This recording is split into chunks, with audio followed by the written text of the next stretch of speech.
পাকস্থলী ক্যান্সার, যা gastric cancer নামেও পরিচিত, এটি এক ধরনের ক্যান্সার যা পেটের আস্তরণের কোষে শুরু হয়। এটি প্রতি বছর বিশ্বব্যাপী 1 মিলিয়নেরও বেশি মানুষ এর হয়ে থাকে। শুরুর দিকে তেমন কোনো লক্ষণ নাও থাকতে পারে, যে কারণে প্রাথমিক পর্যায়ে রোগ শনাক্তকরণ বা রোগ নির্ণয় চ্যালেঞ্জিং হয়ে দাঁড়ায়। খুব দ্রুত ক্যান্সার কোষ ছড়িয়ে যায় এবং পরবর্তীতে ভয়াবহ রূপ নেয়। এর লক্ষণ, প্রাথমিক লক্ষণ হল দীর্ঘদিন ধরে বদহজম ও পেটের অস্বস্তি হওয়া, খাওয়ার পর পেট ফুলে যাওয়ার অনুভূতি, হালকা বমি বমি ভাব, ক্ষুধামান্দা, পেটে জ্বালা পোড়া ভাব। গুরুতর লক্ষণ হল মলের সঙ্গে রক্তপাত ও রক্তবমি, কোনো কারণ ছাড়াই ওজন হ্রাস, পেট ব্যথা, চোখ ও ত্বক হলুদ হওয়া, খাবার গিলতে সমস্যা হওয়া।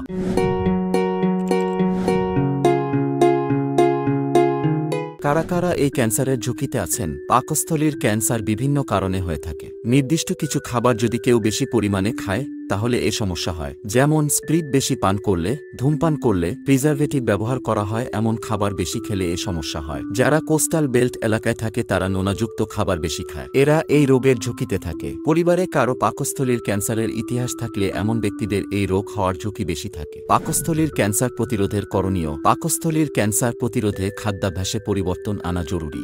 নিয়মিত তাজা ও অর্গানিক শাকসবজি, ফল খেতে হবে। প্রক্রিয়াজাত খাবার যথাসম্ভব এড়িয়ে চলতে হবে। ফসলে অতিরিক্ত কীটনাশক ও রাসায়নিক সার ব্যবহার কমাতে হবে।